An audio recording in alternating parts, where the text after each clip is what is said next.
commencer. Donc, je vais vous présenter une communication sur le thème suivant, efficacité des thérapies psychanalytiques. Alors, l'objectif que je vais suivre pour présenter cette communication, ce sera de fonctionner en deux temps. Tout d'abord, je vous expliquerai ce qu'il en est de la difficulté d'évoquer le terme d'efficacité d'évaluation des thérapies psychanalytiques et en tout cas l'ensemble des débats que cette notion d'évaluation a pu venir susciter dans le cadre de ce type d'approche. Et puis, je vous présenterai aussi toutes les perspectives qui peuvent découler de la notion de prise en charge d'efficacité psychanalytique de manière à ne pas rester simplement dans des approches qui seraient des approches polémiques. Alors, avant d'évoquer la polémique autour de la notion d'efficacité, juste décrire rapidement ce que sont les thérapies psychanalytiques en disant qu'autour de cette notion de thérapie psychanalytique, il y a un vocabulaire qui est plus large au niveau de la littérature, c'est-à-dire qu'on peut aussi bien trouver le terme de thérapie d'inspiration psychanalytique ou de psychothérapie psychodynamique, simplement pour dire que la notion de psychanalyse parfois se réfère en termes de thérapie à la notion de cure-type, alors que l'efficacité des thérapies inspirées par le référentiel théorique psychanalytique ou par les méthodes qui sont issues de l'approche théorique psychanalytique, ce sont des choses différentes. Donc, dire que évoquer cette évaluation, c'est parler effectivement de dispositifs qui sont beaucoup plus importants que ceux uniquement consacrés à la question de la cure-type. Alors, qu'est-ce qui caractérise rapidement ce type de thérapie ? Ce sont des thérapies où on va principalement s'intéresser à la question des conflits intrapsychiques, où vont être pris en compte tout un ensemble d'éléments en lien avec des problématiques dites inconscientes, des conflits donc intrapsychiques d'origine infantile. Ce qui sera important dans ces thérapies, ce sera de prendre en considération la dimension transférentielle, c'est-à-dire le lien qui rattache le patient au thérapeute, et dire que pour la plupart de ces thérapies, ce sont des approches qui s'intéressent à la réalité psychique et à la réalité narrative, avec pour principale méthode la méthode des associations d'idées. Alors, pourquoi c'est très compliqué d'évoquer cette notion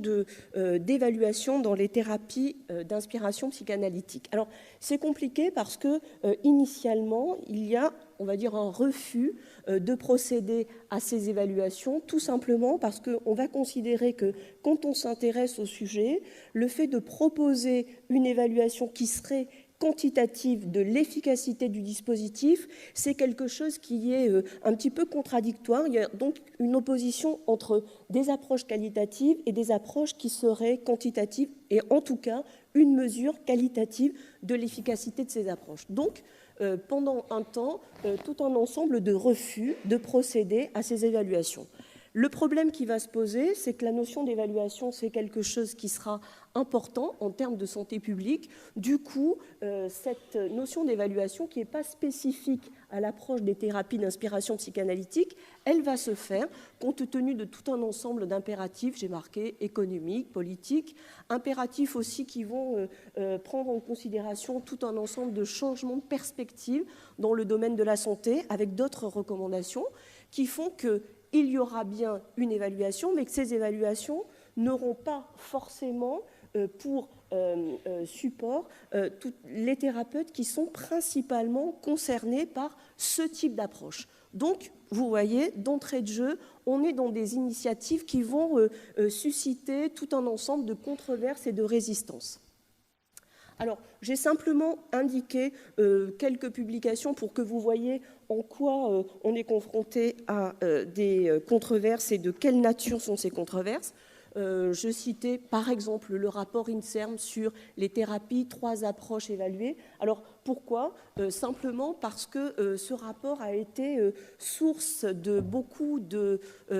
polémiques. Alors, contradiction, opposition par rapport au rapport, ça veut dire que dès que le rapport est sorti, il va y avoir dans la littérature tout un ensemble d'articles qui vont s'opposer aux conclusions de ce rapport, tout simplement en disant que la méthodologie qui a été utilisée pour procéder à cette évaluation n'est pas conforme à ce qu'il en est d'une approche qualitative, et puis des articles qui, au contraire, sont venus critiquer de manière très très violente ce type de position en disant que cette méthodologie était parfaitement adéquate. Donc, en tout cas, ce qui est clair, c'est que l'évaluation des psychothérapies psychanalytiques, ça n'a pas été sans soulever tout un ensemble de problèmes et tout un ensemble de polémiques, plus en termes de conclusions, efficaces, pas efficaces par rapport à tel ou tel type de thérapie, dans la littérature des conclusions qui peuvent être aussi très contradictoires, avec pour certains le fait que les thérapies, par exemple, d'inspiration psychanalytique seraient moins efficaces que les thérapies cognitivo-comportementales, d'autres qui vont considérer que les thérapies psychanalytiques ont bel et bien un effet. Donc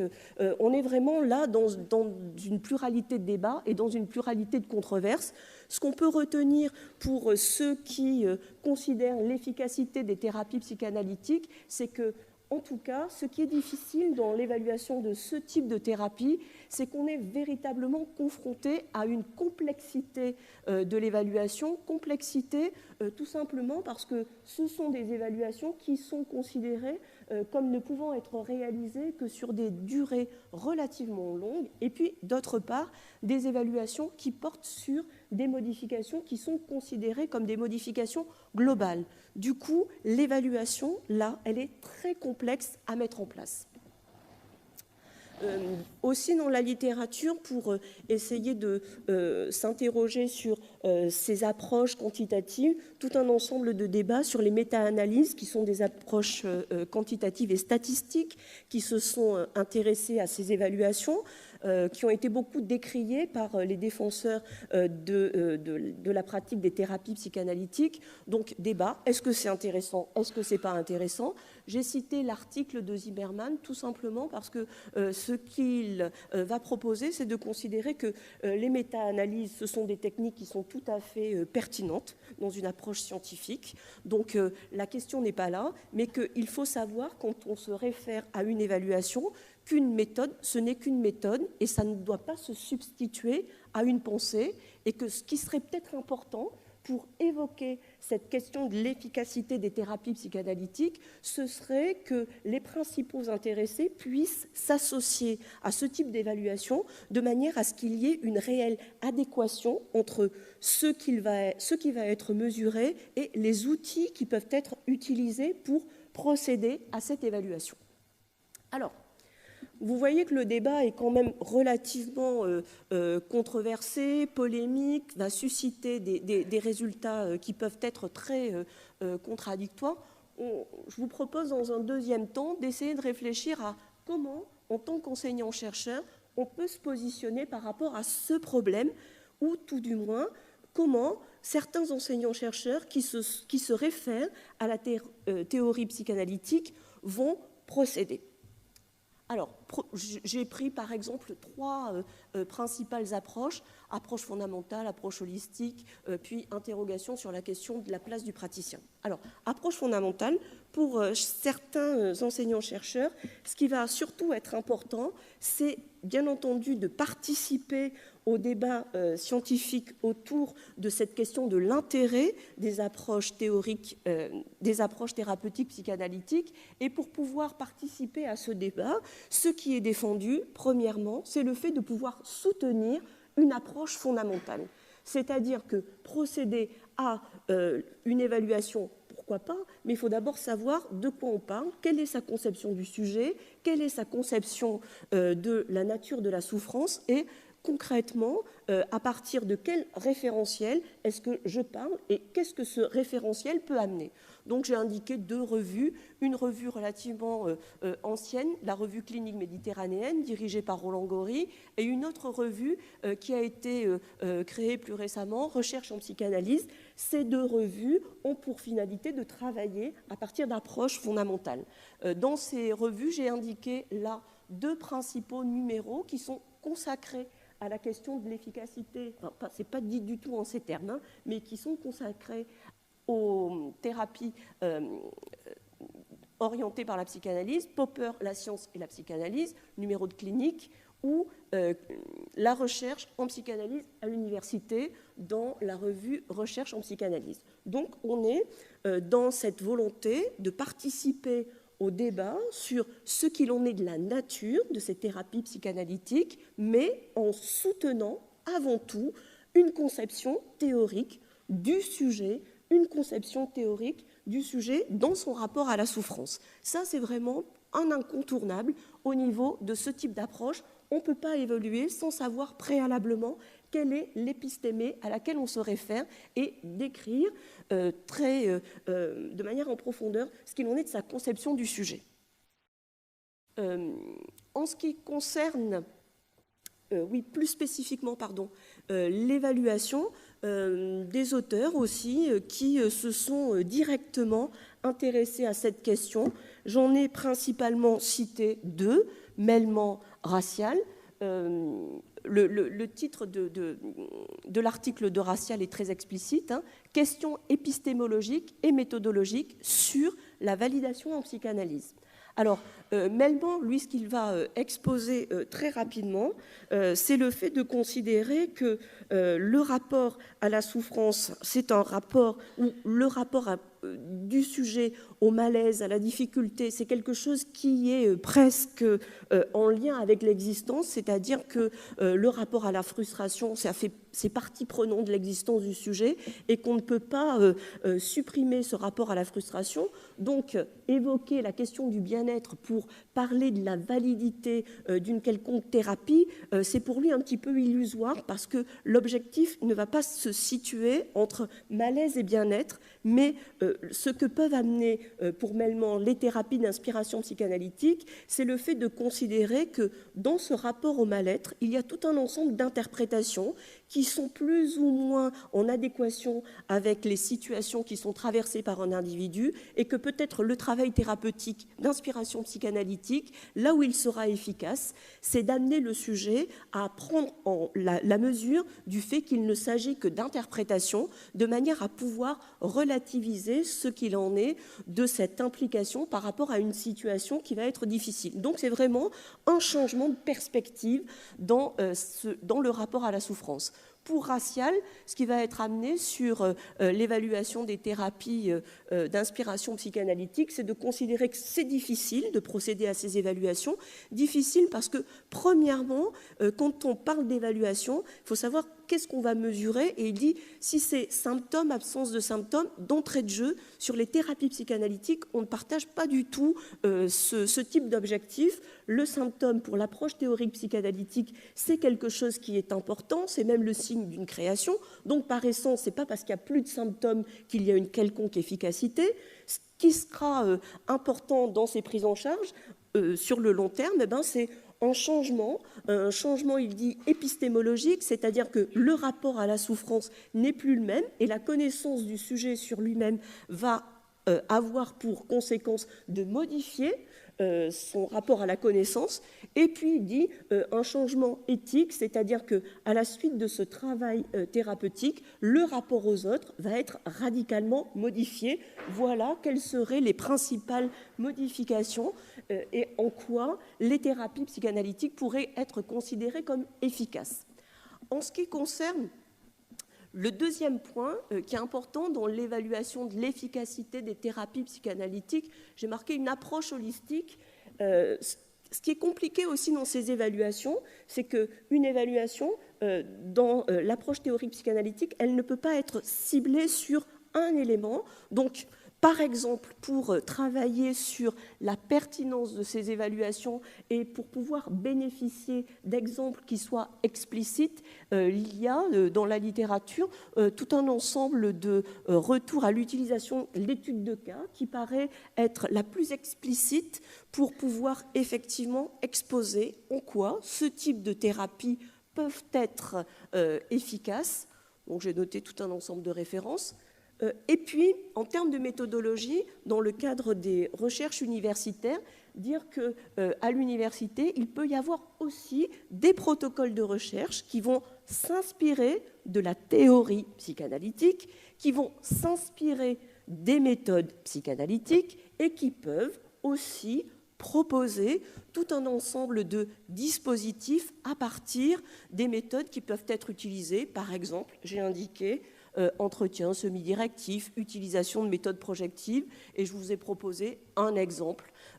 évaluation des enjeux narcissiques à partir du test de Rorschach au cours d'une psychothérapie.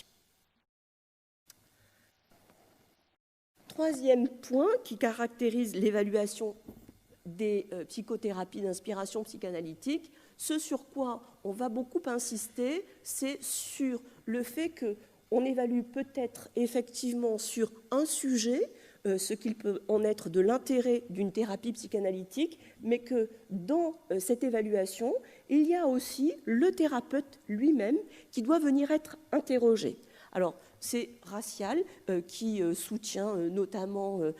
cet élément, c'est-à-dire que Racial dit que dans la relation thérapeutique, il y a peut-être des modifications sur le patient lui-même, mais le premier à être modifié par la rencontre, c'est aussi le thérapeute. Qu'est-ce que ça veut dire? Ça veut dire qu'il n'est pas exempt des effets d'une rencontre, et puis ça veut surtout dire que dans le travail de contrôle qui est réalisé à partir de ce type de pratique, la rencontre avec un individu, elle permet au thérapeute lui-même de pouvoir découvrir ce qu'il en est de la nature de ses liens à l'autre, ce qu'il en est de ses difficultés dans l'écoute de tel ou tel patient. Donc, l'efficacité, elle doit être aussi du côté du thérapeute, un savoir-être et un savoir-faire. Et s'il y a effectivement à s'interroger sur la validité d'une thérapie, elle ne peut pas uniquement se situer du côté du patient, mais elle doit être aussi pensée du côté du thérapeute et du dispositif qu'il met en place et de sa capacité à l'interroger.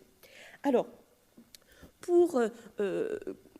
poursuivre sur cette question de l'efficacité et de la validité des thérapies psychanalytiques, juste en perspective, dire que au-delà des premiers positionnements qui ont été tenus par la communauté universitaire sur cette question de l'évaluation, il y a aussi des perspectives qui peuvent éventuellement être envisagées. Et j'ai cité notamment l'apport de la recherche qualitative et des méthodes qualitatives qui partagent des intérêts très proches des thérapies d'inspiration psychanalytique. Je vous lis rapidement la citation. La recherche qualitative s'intéresse à l'analyse de cas concrets dans leur temporalité et leurs particularités singulières, tels qu'ils se manifestent à travers l'expression des individus et de leur activité en situation contextualisée. Alors, pourquoi je cite la recherche qualitative ? Parce que l'intérêt de la recherche qualitative, c'est d'avoir réussi à fédérer tout un ensemble de disciplines, sociologie, anthropologie, ethnologie, qui souhaitaient essayer de faire comprendre ce qu'il en était de la spécificité de l'épistémologie de ces approches qualitatives au-delà des disciplines, de manière à vraiment se démarquer d'une évaluation qui ne serait qu'une évaluation quantitative. La critique ne porte pas sur les évaluations quantitatives, on est bien d'accord, mais la critique, elle porte premièrement peut-être sur ces disciplines elles-mêmes et sur la nécessité qu'elles ont à être très explicites si elles veulent faire partie d'une dynamique qui est une dynamique de recherche, avec tout un ensemble de travaux, notamment ceux de Marie Santiago de Lefos, qui aident justement dans ce travail de diffusion concernant les approches qualitatives et la rigueur dans laquelle doivent se situer les approches qualitatives. Donc, vous voyez, objectif très clair, définir de manière vraiment la plus claire possible quelle est l'épistémologie particulière à ce type d'approche, quelles sont les méthodes qui peuvent être utilisées par ces approches, quelles sont ces méthodes spécifiques, méthodes et épistémologie qui tient compte de la complexité dans laquelle va évoluer un individu et méthodes qui tiennent compte aussi de cette nécessaire immersion du chercheur au sein de la complexité dans laquelle il évolue. Donc là, ça nécessite au niveau scientifique une clarification de manière à pouvoir justifier de ce qu'il en est de la validité de ce type d'approche. Alors, j'ai noté, par exemple, des travaux sur les critères méthodologiques qui peuvent être utilisés en méthode quantitative. C'est de manière un petit peu illusoire, hein, comme si on pouvait opposer approche quantitative et approche qualitative, mais simplement pour dire il y a un travail qui est tout à fait conséquent dans les approches quantitatives, qui est tout à fait respectable, qui s'applique à certaines démarches, et les approches quantitatives ont ce mérite d'avoir procédé à cette lisibilité. Les approches qualitatives, elles aussi, doivent être tout aussi explicites sur leur référentiel et sur les méthodologies associées pour pouvoir participer à la diffusion de leurs travaux. Alors, pour conclure sur cette question de l'efficacité des thérapies psychanalytiques, vous voyez que ces thérapies, elles vont faire l'objet d'une pluralité d'évaluations qui sont compliquées, hein, puisqu'il y a tout un ensemble d'informations qui doivent être prises en compte de manière à pouvoir réellement faire avancer les connaissances sur l'apport qu'elles peuvent constituer. Ces approches, ce sont des approches qui sont autant des approches fondamentales, cliniques, que des approches appliquées, qui ont pour finalité de formaliser la spécificité de ces psychothérapies, de diffuser des connaissances scientifiques sur ces psychothérapies, en faisant parfois référence dans certains dispositifs de recherche, quand c'est justifié par rapport au contexte, à des approches qualitatives, voire parfois à des approches mixtes, tout dépend du cadre de ces évaluations, avec pour ambition, bien entendu, dans ce type d'approche, de vouloir influencer les pratiques thérapeutiques, des pratiques politiques en matière de santé et des politiques sociales, et puis aussi favoriser l'enseignement et la recherche dans le champ de la santé à partir de ce type d'approche. Alors, juste pour information, dire que samedi matin, il y aura tout un ensemble de conférences qui porteront sur les méthodes qualitatives et les méthodes mixtes, dans lesquelles des protocoles vous seront présentés. Donc, si vous le voulez, vous aurez là plus d'informations. Et juste dire qu'en ce qui concerne les méthodes interprétatives, Gérard Bourrel, qui est ici présent, co-organise un congrès prudence empirique et risque interprétatif. On est bien dans le thème même de ces journées, qui se tient donc à Montpellier du 17 au 19 juin. Voilà, donc je vous remercie de votre attention.